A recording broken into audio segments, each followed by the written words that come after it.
Good morning बच्चों इस समय जो हमारा चैप्टर चल रहा है वो चैप्टर चल रहा है सेंटर ऑफ मास का। और इस समय सेंटर ऑफ मास में जो मैं टॉपिक आपको पढ़ा रहा हूं वो टॉपिक है वेलोसिटी ऑफ सेंटर ऑफ मास का।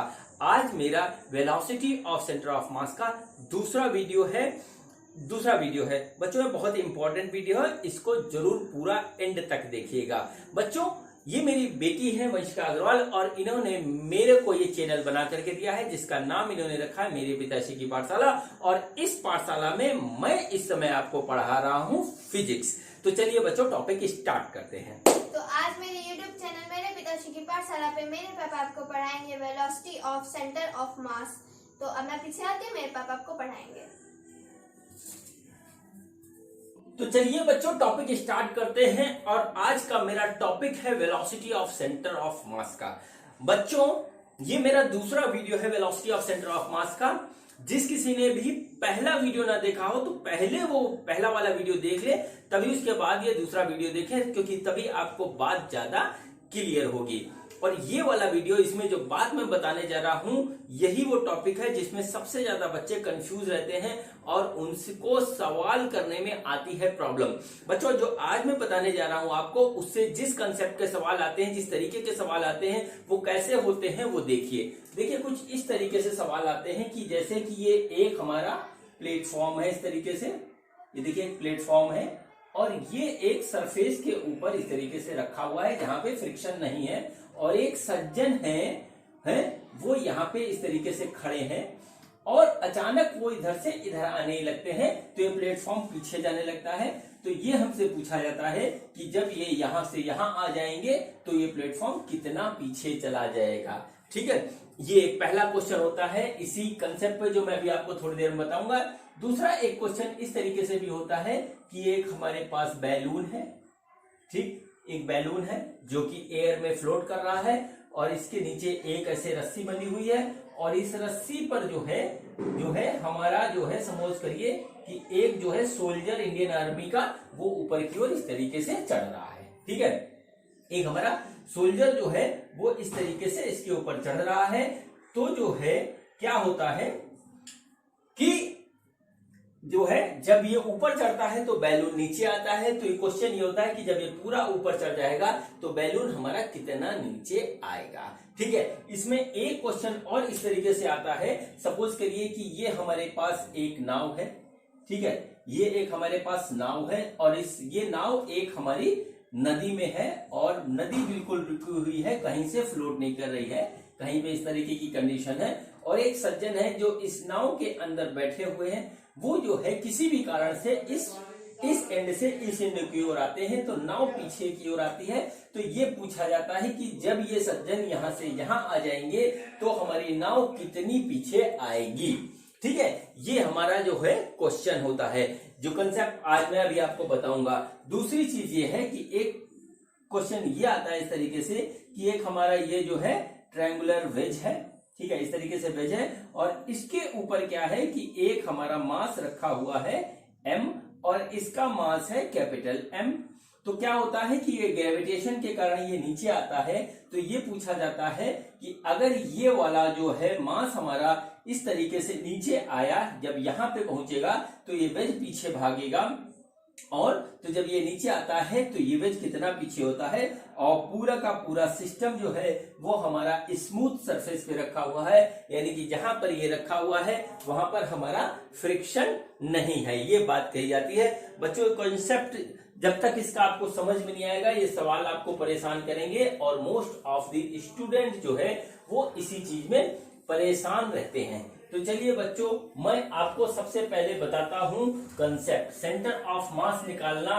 तो मैंने आपको बता दिया, अब आता है कि सेंटर ऑफ मास का हम यूज क्या करेंगे, सेंटर ऑफ मास के कंसेप्ट का हम यूज कैसे करेंगे वो आज मैं बता रहा हूं। ठीक है बच्चों, तो देखिए सबसे पहले मैंने आपको एक बात बताई थी कि अगर कोई सिस्टम जो है एन पार्टिकल से मिलके बना हुआ है और उन सभी एन पार्टिकल की पोजीशन एक पर्टिकुलर ओरिजिन से हमको दे रखी है और सबका मास दे रखा है, तो पूरे सिस्टम का जो होगा सेंटर ऑफ मास वो हम किस तरीके से निकालेंगे, किस फार्मूले से निकालेंगे, वो इस तरीके से निकालेंगे। R centre of mass is equal to R centre of mass is equal to m1r1 plus m2r2 plus m3r3 इस तरीके से plus mnrn divided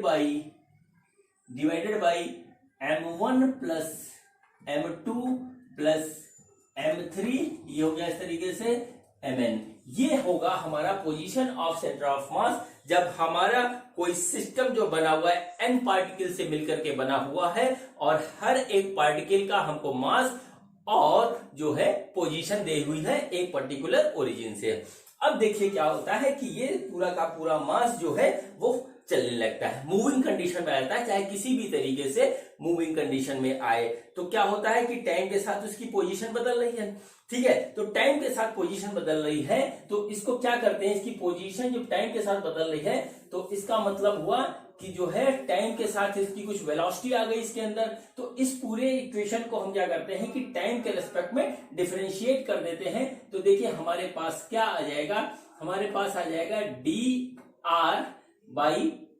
dr/cm divided by dt is equal to m1 dr1 divided by dt plus m2 dr2 divided by dt plus m3 dr3 divided by dt plus this mn drn divided by dt और ये divided by हो जाएगा पूरा हमारा m1 plus m2 plus m3 और इस तरीके से mn, ये इस तरीके से हमारा आ जाएगा। अब बच्चों अगर ध्यान से देखें, ये अगर ध्यान से देखें तो ये हमको वेलोसिटी का एक्सप्रेशन दे रहा है जो मैंने आपको काइनेमेटिक्स में पढ़ाया था और वो आ रहा है हमारा VCM यानी वेलोसिटी ऑफ सेंटर ऑफ मास। वो हमारा आ जा रहा है m1 v1 plus m2 v2 plus m3 v3 इस तरीके से mn vn divided by m1 plus m2 plus m3 और इस तरीके से mn। ठीक है बच्चों, देखिए जिस तरीके से drcm बटे dt हमारा वेलोसिटी ऑफ सेंटर ऑफ मास हो गया, उसी तरीके से dr1 बाई dt हमारा पहले पार्टिकल का वेलोसिटी हो गई, इस तरीके से दूसरे पार्टिकल का हो गया और ये हमारा निकल आया। मतलब यदि हम इस फार्मूले से पोजीशन ऑफ सेंटर ऑफ मास निकाल सकते हैं तो इस फार्मूले से हम velocity of centre of mass भी निकाल सकते हैं। ठीक है बच्चों, अब हम क्या करते हैं कि अगर हमारी वेलोसिटी टाइम के साथ चेंज हो रही है तो क्या होगा कि बॉडी के अंदर कोई ना कोई एक्सेलरेशन भी होगा। ठीक है, क्योंकि एक्सेलरेशन क्या होता है, एक्सेलरेशन होता है change in velocity upon time. और सपोज करिए कि वेलोसिटी हमारी चेंज हो रही है तो हम इसको एक बार और डिफरेंशिएट करेंगे टाइम के रेस्पेक्ट में, तो हमारा एक्सेलरेशन आ जाएगा और वो हो जाएगा acceleration of centre of mass equal to m1a1 plus m2a2 plus m3a3 और इस तरीके से n पार्टिकल के अंदर हमारा क्या होगा, n पार्टिकल के अंदर हमारा एक्सेलरेशन होगा और हम यहां पे इसको इस तरीके से लिखेंगे divided by m1 plus m2 plus m3। ठीक है, m1 plus m2 plus m3 इस तरीके से आ जाएगा हमारा mn। ठीक है बच्चों, अब देखिए ये हमारा हो गया सेंटर ऑफ मास का जो है पोजीशन निकालने का फार्मूला, वेलोसिटी निकालने का फार्मूला और एक्सेलरेशन निकालने का फार्मूला, ये तीनों चीज हमको मिल गई। ठीक है, अब सपोज करिए ये m1 plus m2 plus m3 plus mn ये क्या है, ये पूरे सिस्टम का मास है। ठीक है, अब हम क्या करते हैं कि इसको उठा करके यहाँ पे मल्टीप्लाई कर देते हैं। तो देखिए हमारे पास क्या आ जाएगा m1 plus m2 plus m3 और इस तरीके से mn इंटू a बराबर m1a1 plus m2a2 plus m3a3 plus यहां से आया mnan। ठीक है, अब देखिए ये हमारा हो गया पूरे सिस्टम का मास। पूरे सिस्टम का मास यानी कि इसको हम कैपिटल M से डिनोट करें तो हमारा हो जाएगा m capital M into acceleration of centre of mass बराबर हो गया m1a1 plus m2a2 plus m3a3 और प्लस इस तरीके से हो गया हमारा mnan। ये हमारा हो गया। अब जरा इसको जरा ध्यान से देखिए और उतने ही ध्यान से इसको भी देखिए, इसको भी देखिए, इसको भी देखिए, इसको भी देखिए। अगर आप देखेंगे तो आपको कुछ याद आएगा कि मैंने आपको पढ़ाया था F बराबर ma, जो कि था Newton second law of motion में। ठीक है, ये पढ़ाया था। तो देखिए ये चीज यही दिख रही है। ठीक है, ये चीज यही दिख रही है। अब देखिए क्या हुआ बच्चों कि ये हमारा हो गया force on centre of mass बराबर force on first particle plus force on second particle plus force on third particle, और इस तरीके से फोर्स ऑन nth पार्टिकल। ये हमारा वेक्टर सम होगा, क्योंकि फोर्स एक वेक्टर क्वांटिटी है। ये भी वेक्टर होगा क्योंकि वेलोसिटी एक्सीलरेशन भी एक वेक्टर क्वांटिटी है, वेलोसिटी भी एक वेक्टर क्वांटिटी है। ये सब हमारा जो है वेक्टर होगा। ठीक है बच्चों, ये तो हुई हमारी बात। अब देखिए यहां पर हमने ऐसे बताया हो, ऐसे रहा है कि अगर किसी बॉडी के अंदर फोर्स लगा है तो उसके अंदर एक्सीलरेशन होगा, एक्सीलरेशन हो रहा है तो उसके अंदर वेलोसिटी होगी, वेलोसिटी होगी तो उसकी पोजीशन टाइम के साथ बदलेगी। ये बात आपको मैंने काइनेमेटिक्स में बता रखी है बहुत डिटेल में। ठीक है, अब बच्चों देखिए यहीं से कहानी बदलती है, और यहीं से जो है चीजें जो है अपना नया रूप लेती हैं, जिसको हमें समझने के लिए बहुत ही ज्यादा कंसंट्रेशन और पेशेंस दोनों की जरूरत रहेगी। ठीक है, कंसंट्रेशन एंड पेशेंस दोनों की जरूरत रहेगी। बात को बहुत ध्यान से सुनिएगा। तो देखिए हमारा क्या हुआ, जो चीज हुआ मैं आपको यहाँ पे लिख के दिखा रहा हूं और इसको समझिएगा। ठीक है, यहां मैं आपको लिख के दिखा रहा हूं। तो क्या हुआ कि हमारा जो होता है, कोई बॉडी होती है, उसका एक सेंटर ऑफ मास होता है। ठीक है, चाहे किसी भी शेप और किसी भी साइज की हो। ठीक है, तो अगर उसके ऊपर एक फोर्स लग रहा है जो कि एक नेट फोर्स लग रहा है, अगर उसके ऊपर एक फोर्स लग रहा है, उसको हम एफ नेट मान लें, तो वो फोर्स हमारा लगता है सेंटर ऑफ मास पे, और उसको हम कहते हैं एफसीएम, यानी कि फोर्स ऑन सेंटर ऑफ मास। ठीक है, हम अगर किसी भी बॉडी के ऊपर कोई भी फोर्स लगा रहे हैं तो वो पूरा का फोर्स हमारा सेंटर ऑफ मास पे लगता है। ये रूल है। ठीक है, ये रूल है, बात नंबर 1। बात नंबर 2, अगर किसी भी बॉडी पे हम फोर्स लगाएंगे, चाहे जो है फोर्स फॉरवर्ड डायरेक्शन में हो चाहे बैकवर्ड डायरेक्शन में हो, तो बॉडी के अंदर एक एक्सेलरेशन आएगा, और वो एक्सेलरेशन हमारा लगेगा हमारा सेंटर ऑफ मास पे, उसको हम कहेंगे एक्सेलरेशन ऑफ सेंटर ऑफ मास, और वो पूरे सिस्टम का जो है होगा हमारा नेट एक्सेलरेशन, जो है सेंटर ऑफ मास पे इफेक्टिव होगा। बात नंबर 2 हुई। अगर किसी बॉडी के ऊपर एक्सेलरेशन लग रहा है तो उसकी जो है वेलोसिटी चेंज होगी, और जो है वेलोसिटी हमारी चेंज होगी, और वो वेलोसिटी होगी सेंटर ऑफ मास की, तो उसको हम कहेंगे v सेंटर ऑफ मास, और ये हमारा होगा v net of centre of mass. हर एक चीज को सेंटर ऑफ मास के रेस्पेक्ट में ही हमको देखना पड़ेगा। ठीक है, अब क्या हो गया कि VCM, अब हमारे पास 3 चीजें आ गई। एक तो हो गया FCM, जिसको हम F नेट के नाम से जानते हैं। दूसरा हो गया हमारा ACM, यानी कि जिसको हम A नेट के नाम से जानते हैं। तीसरा हो गया हमारा जो है VCM, जिसको हम V नेट से जानते हैं, यानी कि force on centre of mass, velocity of centre of mass, acceleration of centre of मास। ये बच्चों हुई हमारी इतनी बात। अब देखिए क्या होता है। ठीक है, अब देखिए क्या होता है। अब मान लीजिए यहाँ पे देखिए काइनेमेटिक्स का थोड़ा फंडा लगेगा, लेकिन पार्टिकल के हिसाब से हमको उसको समझना पड़ेगा। ठीक, देखिए हो क्या रहा है। अब मान लीजिए क्या होता है, क्या होता है, देखिए 2 तरीके से होता है कि एक तो हमारा एफ नेट की कोई ना कोई वैल्यू हो।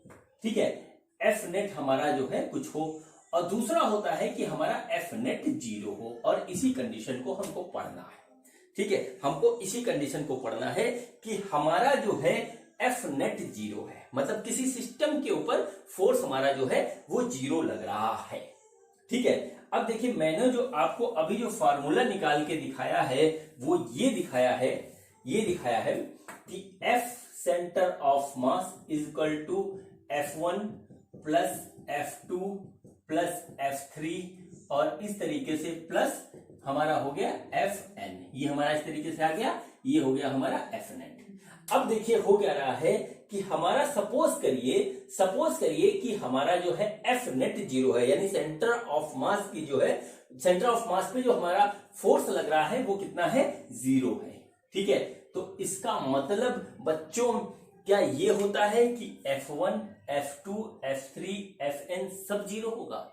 ठीक है, यहीं से कंफ्यूजन स्टार्ट होता है बच्चों, ऐसा नहीं है। ठीक है, हो सकता है कि FCM यानी सेंटर ऑफ मास पे हमारा जो है फोर्स 0 हो, ठीक है, लेकिन उसके बावजूद भी हर एक पार्टिकल के ऊपर फोर्स लग रहा हो, ये चीज संभव है। ठीक है, ये चीज संभव है। थोड़ा सा वेक्टर में चलेंगे। हम लोगों ने एक सवाल किया था कि F1 प्लस F2 और प्लस F3 अगर हमारा 0 होगा तो इनके बीच में एंगल क्या होगा, ऐसा क्वेश्चन हम लोगों ने वेक्टर में किया था, अगर आपको याद हो। तो क्या होता है कि फोर्स का जो है रिजल्टेंट हमारा डिपेंड करता है उसके डायरेक्शन पे, फोर्स का रिजल्टेंट हमारा डिपेंड करता है उसके डायरेक्शन पे। अब देखिए क्या है कि F1, F2, F3, Fn का डायरेक्शन ऐसा होगा कि उनका रिजल्टेंट हमारा 0 हो जाएगा और जो है बॉडी के ऊपर कोई फोर्स नहीं लगेगा। इस बात को अच्छी तरीके से समझ लीजिए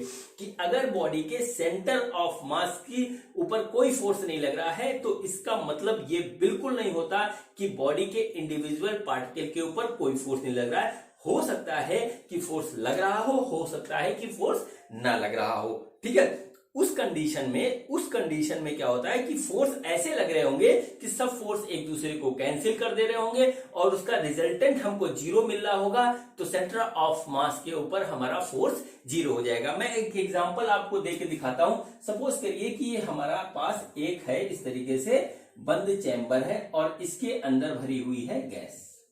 ठीक है, सबसे बढ़िया एग्जांपल मुझे ये लगता है। ये रखा हुआ है, ये हिल नहीं रहा है, कहीं से भी ऐसे रखा हुआ है, तो जाहिर सी बात है कि इस कंटेनर का हमारा एक मास होगा, एक सेंटर ऑफ मास भी होगा। ठीक है, लेकिन इसके अंदर जो गैस के पार्टिकल हैं वो इधर उधर मूव कर रहे होंगे। मानते हैं आप इस बात को? आपने थर्मोडायनामिक्स में पढ़ा भी होगा, नहीं पढ़ा होगा तो मैं पढ़ाऊंगा थोड़ी देर बाद। मतलब गैस के जितने भी पार्टिकल्स हैं वो इधर उधर मूव कर रहे होंगे, यानी कि उनके ऊपर कोई फोर्स लग रहा है, लेकिन ये पूरा कंटेनर यहाँ पे रखा हुआ है। ठीक है, इसका मतलब क्या हुआ? इसका मतलब ये हुआ कि इस मास के ऊपर इस पूरे सिस्टम के ऊपर हमारा जो है कोई फोर्स नहीं लग रहा है और जितना फोर्स लग रहा है वो हमारा उसके अंदर लग रहा है। ऐसे फोर्सेस को हम कहते हैं इंटरनल फोर्सेस। नोट कर लीजिए, इंटरनल फोर्सेस। ठीक है, इंटरनल फोर्सेस ही होता है, ऐसे फोर्स के कहते हैं इंटरनल फोर्सेस। और नोट कर लीजिए कि इंटरनल फोर्सेस के कारण, नोट करिए, इंटरनल फोर्स के कारण, ठीक है, इंटरनल फोर्स के कारण, ठीक, बॉडी मूव नहीं करती। इसका मतलब क्या होता है कि बॉडी के सेंटर ऑफ मास का जो है मोशन नहीं होता, यानी कि उसके सेंटर ऑफ मास का फोर्स होता है हमारा 0। ठीक है, उसका फोर्स होता है हमारा 0। इस एग्जांपल को आप ध्यान में रखिएगा और हमेशा यही एग्जांपल है, इसमें हमें बात समझ में आ जाती है कि बॉडी के जो पार्टिकल हैं, छोटे छोटे गैस अंदर भरी हुई है, वो तो मूव कर रहे हैं, ये तो हमको पता है कि अंदर मूव करते रहते हैं, लेकिन पूरी हमारा जो सिस्टम है रुका हुआ है। अगर हम इसमें पानी भर दें, सपोज करिए पानी भर दिया हमने, ठीक है, ये हमारा इस तरीके से, इसके अंदर पानी हमने इस तरीके से भर दिया। ठीक है, ये एग्जाम्पल है, इसे समझ में आता है हमको। अब पानी को हम हिलाते हैं, ऐसे ढंग से हिला दिया हमने, ठीक है, ऐसे चम्मच डाल के ढंग से हिला दिया। जैसे हम लोग मिलाते हैं, कभी ग्लूकॉन डी पीते हैं, तो कभी दूध पीते हैं, कभी कॉफी पीते हैं, तो क्या कहते हैं, मिला देते हैं। अब देखिए क्या हुआ कि जब बॉडी को हमने शुगर या कोई भी चीज मिलाने के लिए इसको हिला दिया तो क्या हुआ, सारे पार्टिकल मूव करने लगे। फिर हमने चम्मच निकाल दी, अब भी सारे पार्टिकल मूव कर रहे हैं। क्या कप आपका कहीं जाता है? क्या कप या गिलास हिलता है? कहीं पे नहीं हिलता। अब देखिए, बॉडी के सारे पार्टिकल के ऊपर फोर्स लगा, और जब हमने फोर्स हटा लिया चम्मच से है, फिर भी वो जो है मोशन में है, यानी अभी भी फोर्स लग रहा है। अब चाहे विस्कोसिटी का फोर्स लगे, चाहे वाला फोर्स लगे, मैकेनिकल फोर्स लगे, लेकिन हमारा कप नहीं जाता। यानी कि फिर यहां पर क्या हुआ कि जो लिक्विड अंदर है, जो भी है, उसके पार्टिकल्स के बीच में एक रिलेटिव मोशन हो रहा है, एक फोर्स उनके बीच में काम कर रहा है, एक एक्सीलरेशन है उनके बीच में, लेकिन पूरी की पूरी बॉडी हमारी जो है हमारी रेस्ट पे है, यानी कि इसके सेंटर ऑफ मास में हमारा जो है, जो सेंटर ऑफ मास पे फोर्स हमारा 0 है। ये बच्चों हो गई इसकी जो है पूरी बात। ऐसा सॉलिड में भी होता है, उसके क्वेश्चन मैं भी आपको कराऊंगा, आपको समझ में आ जाएगा। तो बात बच्चों यहां पर नोट कर लीजिए कि ऐसा हो सकता है कि बॉडी के सेंटर ऑफ मास पे या बॉडी पे हमारा नेट फोर्स यानी सेंटर ऑफ मास का फोर्स हमारा 0 हो, लेकिन उसके इंडिविजुअल पार्टिकल पे हमारा फोर्स लग रहा हो। ठीक है, ये संभव है और इसी बात को ध्यान में रखना, यहां पे होता है बहुत ज्यादा कंफ्यूजन। ठीक है, अब देखिए अगर हमारा F centre of mass, F centre of मास, अगर हमारा एफ सेंटर ऑफ मास 0 है, ठीक है, तो इसका मतलब क्या हुआ कि M A centre of mass भी हमारा 0 होगा।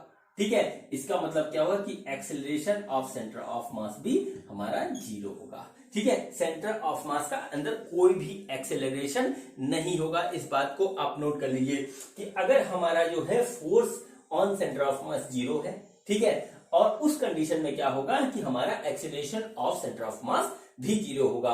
अब बच्चों देखिए, अभी मैंने आपको दिखाया acceleration of centre of mass is equal to m1a1 plus m2a2, ठीक है, इस तरीके से, और mnan, ठीक है, divided by m1 plus m2 plus इस तरीके से mn। ठीक है, तो देखिए यहां पर क्या हुआ कि जब फोर्स 0 है तो एक्सीलरेशन 0 हो गया, एक्सीलरेशन सेंटर ऑफ मास का 0 हो गया।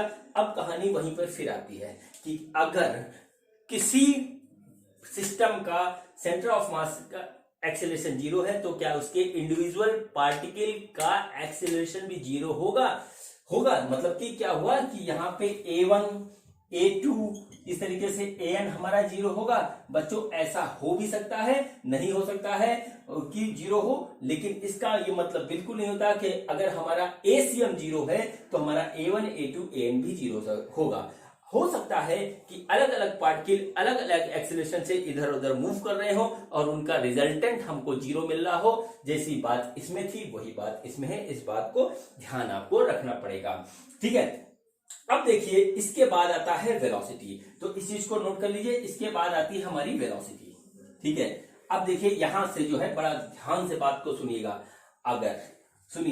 अगर किसी बॉडी के ऊपर फोर्स 0 है तो उसका एक्सेलरेशन 0 होगा। ये बात आपको पता है, काइनेमेटिक्स में आपने बहुत से सवाल लगाए हैं और जो है मैंने भी आपको बता रखा है। तो उस कंडीशन में क्या होता है कि velocity of centre of mass हमारा क्या होगा? देखिए वेलोसिटी ऑफ सेंटर ऑफ मास क्या होगा, जब किसी बॉडी के ऊपर हमारा कोई फोर्स नहीं लगा होता है, कोई एक्सेलरेशन नहीं होता है, तो बॉडी का सेंटर ऑफ मास होता है बच्चों हमारा constant, Newton's first law of motion. ठीक, अगर कोई बॉडी मूव कर रही है तो मूव करेगी, रुकी है तो रुकी रहेगी, यानी उसकी वेलोसिटी जो है वो रहेगी, बदलेगी नहीं, वो 0 नहीं होती है। यहीं पे कंफ्यूजन होता है, लोग कहते हैं कि ये 0 है, लोग नहीं कहते हैं, लोग समझते हैं कि ये 0 है, ये 0 है तो ये भी 0 होगा। ये बच्चों हमारा कांस्टेंट होगा, ये हमारा कांस्टेंट होगा, मतलब जो भी उसकी वेलोसिटी है वो वही वेलोसिटी रहेगी, वो बदलेगी नहीं। पूरे सेंटर ऑफ मास की वेलोसिटी, सेंटर ऑफ मास की वेलोसिटी हमारी कांस्टेंट रहेगी। अगर हमारे किसी सिस्टम पे एक्सेलरेशन ऑफ सेंटर ऑफ मास 0 है, फोर्स ऑन सेंटर ऑफ मास 0 है, तो वेलोसिटी ऑफ सेंटर ऑफ मास 0 रहेगी। फिर यहां पे यही कहानी आती है कि अगर हमारी वेलोसिटी ऑफ सेंटर ऑफ मास 0 है, ठीक है, वेलोसिटी ऑफ सेंटर ऑफ मास 0 है, तो क्या V1, V2, V3 और Vn भी 0 होगा? तो बच्चों इसका सीधा आंसर है कि नहीं। ठीक है, हो सकता है कि V1 पे अलग डायरेक्शन में वेलोसिटी हो, V2 पे अलग डायरेक्शन में वेलोसिटी हो, V3 पे अलग डायरेक्शन में वेलोसिटी हो, Vn में अलग डायरेक्शन में वेलोसिटी हो, और सबका रिजल्टेंट हमको 0 या कांस्टेंट मिल रहा हो। क्योंकि हमारा कांस्टेंट है तो ये भी हमारा कांस्टेंट नहीं होगा, ये वेरिएबल कर सकता है, लेकिन इसका रिजल्टेंट हमको कांस्टेंट मिलेगा, ये बात है। ठीक है, अब बच्चों आइए इसकी समरी निकालते हैं और इसको लिखते हैं कायदे से फिर से। तो देखिए अगर किसी सिस्टम पे फोर्स 0 है, नेट फोर्स 0 है, हमारा एफ नेट, यानी कि एफ नेट हो गया हमारा सेंटर ऑफ मास का फोर्स, वो अगर 0 है तो इसका मतलब ये होता है कि उसके एक्सेलरेशन भी जो है 0 होगा। उसका मतलब ये निकलता है कि उसका velocity of centre of mass हमारा क्या होगा? कांस्टेंट होगा। ठीक है, कांस्टेंट होगा।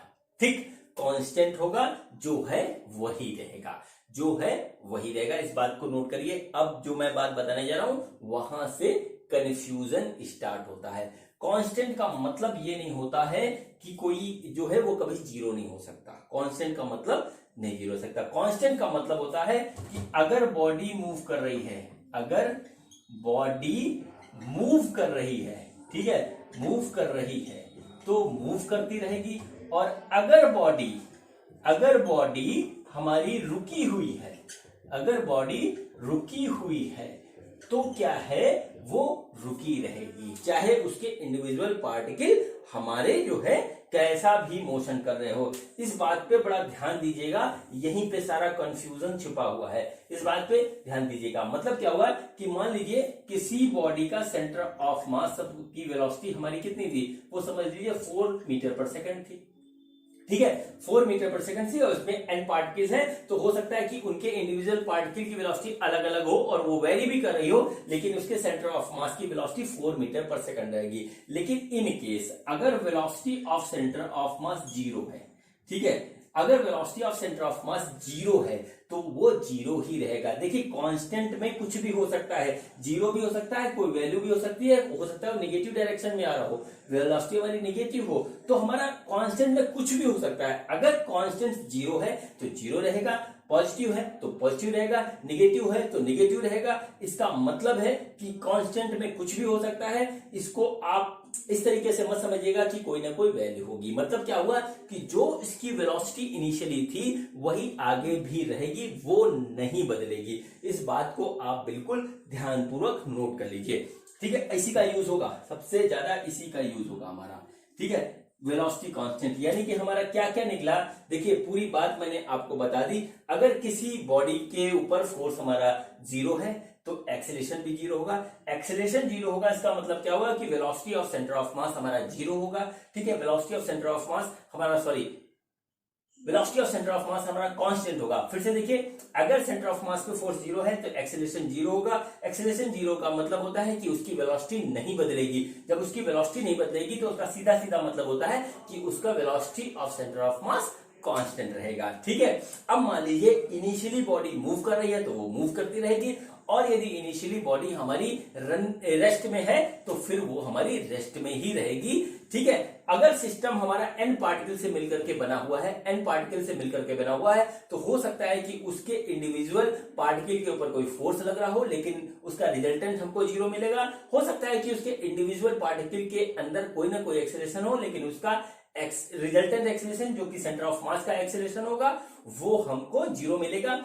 हो सकता है कि वेलोसिटी सारे पार्टिकल्स की बदल रही हो लेकिन उसके सेंटर ऑफ मास का जो है वेलोसिटी हमेशा कांस्टेंट रहेगी। कांस्टेंट में एक केस आता है 0 का, कांस्टेंट में एक केस आता है 0 का। ठीक है, तो इस बात को आपको ध्यान रखना है कि VCM जो होता है हमारा वेलोसिटी ऑफ सेंटर ऑफ मास, ये हमारा कांस्टेंट होता है। और कांस्टेंट का एक केस होता है कि VCM हमारा जो है वो 0 है।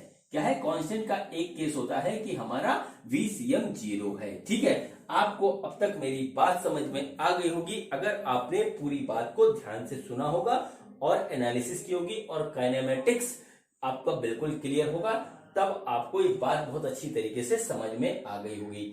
बच्चों, ये मैंने आपको पूरी कहानी इसकी बता दी। ठीक है, अब देखिए इसी पूरी बात को मैं अप्लाई करता हूं क्वेश्चन पे। ठीक है, तब आपको बात और ज्यादा अच्छी तरीके से क्लियर हो जाएगी और आप इस टॉपिक से आने वाला कोई भी क्वेश्चन करने के लायक हो जाओगे। ठीक है बच्चों, तो चलिए अब स्टार्ट करते हैं सवाल। तो चलिए बच्चों क्वेश्चन स्टार्ट करते हैं। क्वेश्चन में करवा रहा हूं आपको बहुत सिंपल, पहले दो, उससे आपको मैं ये बात समझाऊंगा कि इस कंसेप्ट का हम क्वेश्चन में यूज किस तरीके से करते हैं और क्वेश्चन इसके किस तरीके से बनते हैं। जो क्वेश्चन मैं आपको करवाने जा रहा हूं वो क्वेश्चन मैंने अपने सेंटर ऑफ मास के पहले वीडियो में भी करवाया था, लेकिन जो है यहां पर उसका यूज हो रहा है तो उसको मैं आपको याद दिलवाने के लिए दोबारा करवा रहा हूं। तो देखिए पहला क्वेश्चन क्या है। क्वेश्चन ये है कि बच्चों की हमारे पास दो ऑब्जेक्ट हैं इस तरीके से। ठीक है, दो ऑब्जेक्ट हमारे पास इस तरीके से है। इसका मास सपोज कर लीजिए क्या है हमारा, इसका मास हमारा सपोज कर लीजिए कि हमारा 2 kg है। ठीक है, और इसका मास हमारा है 6 kg। इस तरीके से हमको दे रखा है, ठीक है। इसके बीच की दूरी हमको नहीं दे रखी है, या दे रखी है, मैं नहीं दे रखी ले चलता हूं, ठीक है। तो अब क्या हुआ कि इन दोनों सिस्टम का जो है कहीं ना कहीं इस लाइन पे सेंटर ऑफ मास होगा, ये आपको पता है अच्छी तरीके से, ठीक है। अब सपोज करिए कि हमारा सेंटर ऑफ मास यहां इस पॉइंट पे है, ये इसको मैंने इंडिकेशन के लिए यहां पे आपको बना दिया तीर।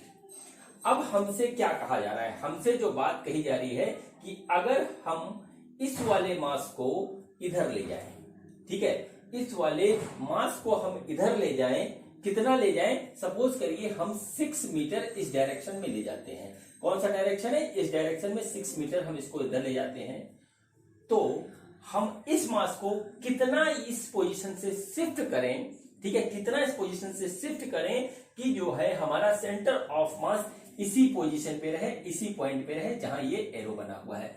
फिर से क्वेश्चन को समझिए, ये दो मास रखे हुए हैं और इसके बीच की दूरी हमको नहीं दे रखी है, और इसका सेंटर ऑफ मास सपोज करते हैं कि यहाँ पे है, एक पॉइंट है। अब हमने इसका शिफ्ट कर दिया, तो शिफ्ट किया तो इसके बीच की दूरी बदल गई, तो बीच की दूरी बदलने पे क्या होगा कि इसका सेंटर ऑफ मास की पोजीशन भी बदल जाएगी। तो अब हमको क्या करना होगा कि हमको जो है सेंटर ऑफ मास यही रखना है, तो इसको भी थोड़ा इधर उधर शिफ्ट करना पड़ेगा। तो हमसे पूछा ये जाता है इस क्वेश्चन में कि हम इसको कितना इधर उधर शिफ्ट करें कि जो है सेंटर ऑफ मास यहीं पे रहे, ठीक है बच्चों।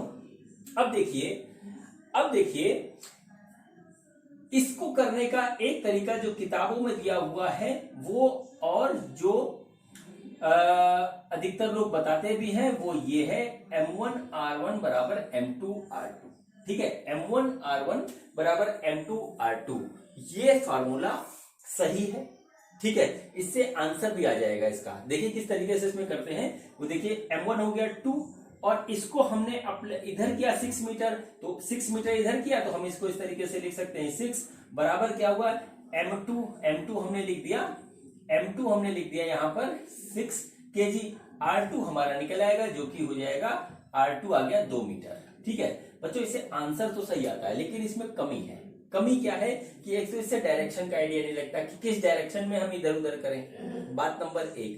बात नंबर 2 जो है कमी कि अगर मास 2 की जगह 3 हो गए, या 4 हो गए, या 5 हो गए, और सबको हमको इधर उधर करना है, तो आप इससे इसका आंसर नहीं निकाल पाएंगे। इसलिए मैं आपको ये सजेशन दूंगा कि इस जो है फार्मूले को आप अप्लाई करना अवॉइड करें, इग्नोर करें, अवॉइड करें, और मैं जो बात बता रहा हूं उससे करेंगे तो आपका कैसा भी क्वेश्चन होगा विद डायरेक्शन आपको आंसर मिलेगा, ठीक है। तो देखिए क्या होगा, सेंटर ऑफ मास की पोजीशन क्या होती है, सेंटर ऑफ मास की पोजीशन इस सिस्टम में किस तरह निकलेगी, वो निकलेगी इस तरीके से M1R1 प्लस M2R2, ठीक है, या X1 कर लीजिए, M1X1 M2X2 divided by M1 plus M2, ठीक है।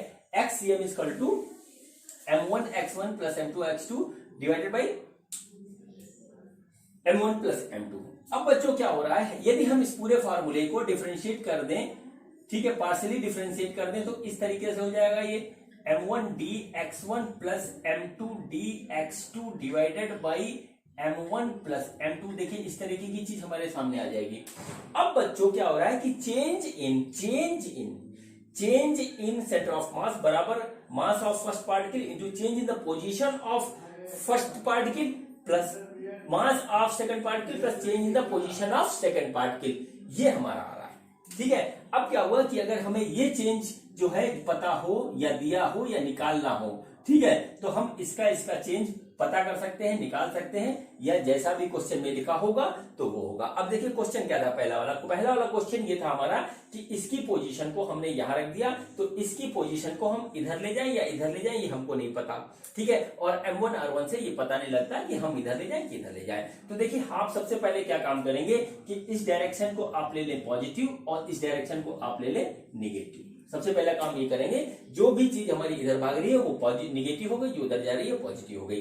अब देखिए क्या करेंगे, हमारा क्या है, हमारा क्वेश्चन ये है कि हमने अगर इसको इधर शिफ्ट किया तो उसको इधर उधर कितना शिफ्ट करें कि सेंटर ऑफ मास की पोजीशन चेंज ना हो, सेंटर ऑफ मास हमारा वहीं रहे। इसका मतलब क्या हुआ कि सेंटर ऑफ मास की पोजीशन में चेंज कितना आ रहा है हमारा 0, बराबर कितना आएगा ये हमारा, M1 की वैल्यू रखेंगे, M1 हो गया 2 kg इंटू dx1, यानी change in the position of first particle, जो कि कितना हो रहा है 6 मीटर, और किस डायरेक्शन में हो रहा है निगेटिव, तो हमने इसको निगेटिव रख दिया, ठीक है, प्लस, ठीक है, m2 हमारा 6 kg है और dx2 हमें निकालना है, नीचे आएगा 2 + 6। देखिए इसको इधर मल्टीप्लाई करेंगे, हमारा आ जाएगा 0। तो हमारे पास क्या बच रहा है, देखिए इस तरीके से बच रहा है 0 बराबर -12 प्लस 0 बराबर -12 प्लस 6 इंटू dx2, यानी कि हमारा dx2 जो आ गया बच्चों वो आ गया हमारा +2। देखिए +2 आ रहा है हमारा, +2 मीटर। +2 का मतलब क्या हुआ कि हम इसको इस डायरेक्शन में ले जाएंगे, हम इसको इस डायरेक्शन में ले जाएंगे, कितना 2 मीटर। तो सेंटर ऑफ मास हमारा इसी पोजीशन पे निकलेगा, ठीक है। अब इस क्वेश्चन में हमारा देखिए विद साइन आंसर आया, विद साइन आंसर आया। यदि हम m1r1 बराबर m2r2 लगाते, ठीक है, m2r2 लगाते तो हमारा साइन नहीं आ रहा था। देखिए सबसे पहले देखिए अगर क्या है कि अगर हमने 2 × 6 लिखा और इधर 6 × r2 लिखेंगे तो क्या हो जाएगा, हमारा r2 की वैल्यू 2 तो आ रही है लेकिन पॉजिटिव है नेगेटिव ये नहीं पता लगा। दूसरी बात, अगर मान लीजिए इसमें आप माइनस रखते हैं तो ये -12 आ जाएगा और ये हमारा आ जाएगा -2। तो यहां पर जो है गलती होने की गुंजाइश ज्यादा हो जाती है, हालांकि ये कंसेप्ट गलत नहीं है, ठीक है, गलत नहीं है, लेकिन बच्चे इसको गलत तरीके से अप्लाई कर देते हैं, आंसर हो जाता है गलत। तो हमेशा आप इसी को यूज करिए। देखिए यहां पर क्या आया, इस जो बात अब मैं बताने जा रहा हूं उसको आप नोट कर लीजिए, इसके बाद जो क्वेश्चन कराने जाऊंगा उसमें भी वही बात होगी, उसको नोट करिएगा, फिर मैं आगे की बात बताऊंगा। देखिए इसमें क्या हुआ कि हमने पार्टिकल को इधर मूव किया और जो दूसरा वाला पार्टिकल मूव हो रहा है वो इस डायरेक्शन में मूव हो रहा है, तभी हमारा centre of mass same position पे है। तो देखिए एक दूसरे के अपोजिट डायरेक्शन में मूव हो रहे हैं, इसी बात को नोट करिएगा, एक दूसरे के अपोजिट डायरेक्शन में मूव हो रहे हैं। ये इधर मूव हो रहा है तो ये हमारा इधर मूव हो रहा है, ये इसकी एक खासियत है। अब चलिए इसी टाइप का हम दूसरा क्वेश्चन करते हैं और उसमें देखिए सेम चीज है, बस हल्का से चेंज किया है आप लोगों को समझाने के लिए, ठीक है, आप लोगों को समझाने के लिए मैंने उसमें हल्का सा चेंज किया है।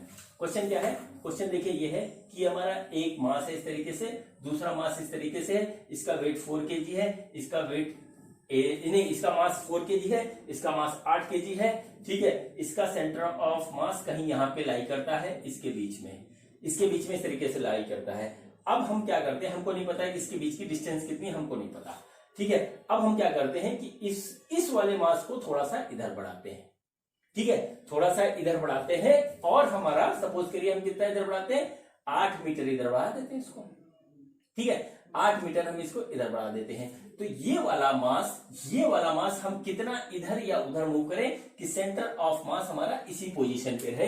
ये पोजीशन हमको बिल्कुल पकड़ के रखनी है, ये पोजीशन हमको पकड़ के रखनी है, तो सेंटर ऑफ मास हमारा किसी पोजीशन पे है। तो देखिए हम फिर क्या करेंगे, हम फार्मूला लगाएंगे हमेशा dxcm बराबर m1 dx1 plus m2 dx2 divided by m1 plus m2, ये हमारा फार्मूला लगेगा, इसमें हमें चेंज निकल आएगा, विद प्रॉपर साइन निकल आएगा। देखिए अब क्या है कि हमने इस डायरेक्शन को पॉजिटिव लिया, इधर बढ़ रहे हैं, 8 मीटर बढ़ रहे हैं, उसकी पोजीशन हमें निकालनी है। सेंटर ऑफ मास हमारा वही रहे, इसका मतलब क्या हुआ कि सेंटर ऑफ मास की पोजीशन में चेंज ना हो, यानी कि उसके अंदर चेंज कितना हो, 0, ये आ गया। m1 कितना है, 4, और देखिए इसका dx2 क्या है, change in position of first particle कितना है, वो हमारा है 8 मीटर प्लस, ठीक है, प्लस 8 मीटर होगा, हम यहाँ लिखा है, चलिए प्लस 8 मीटर कर देते हैं क्योंकि पॉजिटिव डायरेक्शन में जा रहा है, प्लस m2 हमारा कितना है, m2 है 8 और डिवाइडेड बाई 4 प्लस 8 ये हो गया। इसका मल्टीप्लीकेशन हम इधर करेंगे तो देखिए क्या आ जाएगा, 0 आ जाएगा, और हमारे पास जो आ रहा है वो देखिए इस तरीके से आ रहा है, 0 बराबर 32 प्लस 8 dx2, ये हो गया इस तरीके से। अब देखिए क्या हुआ, dx2 हमारा क्या हुआ, dx2 हमारा इस तरीके से आ रहा है -32/8 और इसकी वैल्यू जो आ रही है वो आ रही है -4 मीटर dx2। देखिए इसमें खासियत ये है कि विद प्रॉपर साइन आएगा, विद प्रॉपर साइन आएगा, सबसे बड़ी बात यहाँ पे ये होती है, और सही आएगा, ठीक है। अब देखिए क्या हुआ, -4 मीटर आने का मतलब ये हुआ कि माइनस डायरेक्शन हमने ये माना था, तो हमको इसको इस डायरेक्शन में 4 मीटर बढ़ाना पड़ेगा। हमको दोनों पार्टिकल के बीच की जो है पोजीशन, दूरी नहीं दे रखी कि कितनी दूरी पे है, उससे कोई फर्क नहीं पड़ता, ठीक है बच्चों। तो देखिए यहाँ पर क्या हुआ, यहाँ पर भी यही बात हुई, यहां पर भी यही बात हुई कि हम यदि इधर बढ़ रहे थे तो दूसरा वाला पार्टिकल इधर बढ़ा, मतलब ये वाला पार्टिकल अगर इधर बढ़ रहा था तो दूसरा वाला पार्टिकल इधर बढ़ रहा है, माइनस आया था।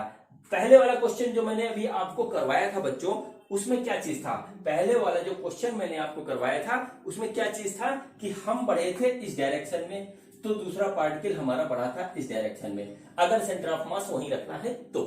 अब इसमें क्या हुआ कि हम बढ़े इस डायरेक्शन में तो दूसरा वाला पार्टिकल बढ़ा इस डायरेक्शन में। इसका मतलब क्या हुआ, यहां से इंडिकेशन मिल रहा है, ये मैंने आपको आगे जो क्वेश्चन करवाने जा रहा हूं उसके लिए ये 2 क्वेश्चन मैंने आपको करवाए हैं, ठीक है। इसका मतलब क्या हुआ कि पहला वाला पार्टिकल जिस डायरेक्शन में जाता है दूसरा वाला उसके अपोजिट डायरेक्शन में जाता है, तभी सेंटर ऑफ मास अपनी पोजीशन नहीं बदलता है। यही बच्चों इसका कंसेप्ट है, यही बच्चों इसका कंसेप्ट है जो अभी मैं क्वेश्चंस में अप्लाई करूंगा। और आप यदि मेरी बात को बहुत कायदे से समझ गए होगे, पूरे कंसंट्रेशन से देख रहे होगे, तो सारे क्वेश्चन कर दोगे इस टाइप के। देखिए क्या हुआ कि इसमें हम पहला वाला पार्टिकल हमारा इधर बढ़ा तो दूसरा वाला पार्टिकल इधर बढ़ा, पहला वाला पार्टिकल इधर बढ़ा तो दूसरा वाला पार्टिकल इधर हुआ, यानी कि एक दूसरे के अपोजिट ये चलते हैं। अगर ये इधर जाएगा तो उधर जाएगा, उधर जाएगा तो उधर जाएगा, और सेंटर ऑफ मास की पोजीशन वहीं रहेगी, ठीक है बच्चों। तो ये मैंने आपको 2 नन्हे मुन्ने से क्वेश्चन इसलिए कराए थे ताकि आपको मैं कंसेप्ट बता सकूं, ठीक है। अब आता हूं मैं उस क्वेश्चन पे जिसको लेकर के आप लोग रहते हो बहुत ज्यादा परेशान और किसी को समझ में नहीं आता और लोग लेते हैं रट और करते हैं फिर बाद में एग्जाम में गलती।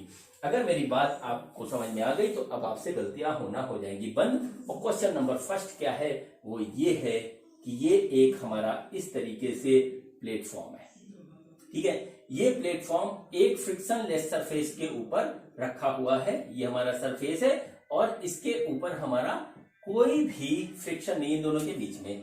इस प्लेटफॉर्म के ऊपर एक सज्जन खड़े हुए हैं, ठीक है, एक सज्जन इस तरीके से खड़े हुए हैं और जो है इस प्लेटफॉर्म का वेट है हमारा 40 kg, ठीक है, पूरा 40 kg वेट है और इन सज्जन का वेट है हमारा जो है 50 kg। इस तरीके से दोनों का वेट हमको दे रखा है और इस प्लेटफॉर्म की जो लंबाई हमको दे रखी है, इस प्लेटफॉर्म की पूरी लंबाई हमको जो दे रखी है वो हमको दे रखी है, सपोज कर लेते हैं कि हमको दे रखी है 4 मीटर, ठीक है। इस तरीके से हमने कर लिया 4 मीटर। अब बच्चों इस टाइप के क्वेश्चन किताबों में बहुत है, बताए भी जाते हैं, कोचिंगों में बताए जाते हैं, क्लास में बताए जाते हैं, बट IIT और नीट में भी इस टाइप के क्वेश्चन आते हैं और किसी को समझ में नहीं आता।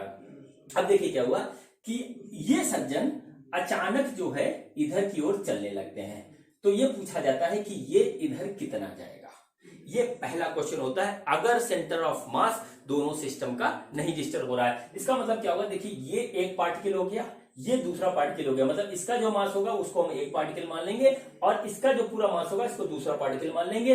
इन दोनों को मिलाकर के इनका सेंटर ऑफ मास किसी पोजीशन पे होगा, ठीक है, किसी पोजीशन पे होगा और इस पे जो हमको दे रखा होगा वो चीज दे रखी होगी कि F सेंटर ऑफ मास 0 है, जो मैंने अभी आपको थोड़ी देर पहले कंसेप्ट बता रखा है। मतलब क्या हुआ कि ये रखा हुआ है, इसके ऊपर कोई भी फोर्स नहीं लग रहा है, फोर्स नहीं लग रहा है। अब क्या हुआ, ये सज्जन इधर इधर चलना शुरू करते हैं, इधर चलना शुरू करते हैं, ठीक है। तो क्या होता है कि इधर चलना शुरू करते हैं तो हो गया वही बात कि हो सकता है कि बॉडी के ऊपर कोई भी फोर्स ना लग रहा हो, बॉडी की कोई भी वेलोसिटी ना हो, लेकिन उसके इंडिविजुअल पार्टिकल की कोई फोर्स हो और कोई इसकी वेलोसिटी हो। अब देखिए इसके ऊपर अगर हम इसको पूरा इस तरीके से सिस्टम मान लें, इस तरीके से सिस्टम मान लें तो इसके ऊपर कोई भी बाहर से कोई फोर्स नहीं लग रहा है, लेकिन ये सज्जन चलना शुरू कर देते हैं तो इनके अंदर वेलोसिटी आती है, तो इनके अंदर अपोजिट वेलोसिटी आती है, तो सेंटर ऑफ मास की पोजीशन वहीं रहती है, वो डिस्टर्ब नहीं होती। यहां पर क्या है कि फोर्स ऑन सेंटर ऑफ मास क्या है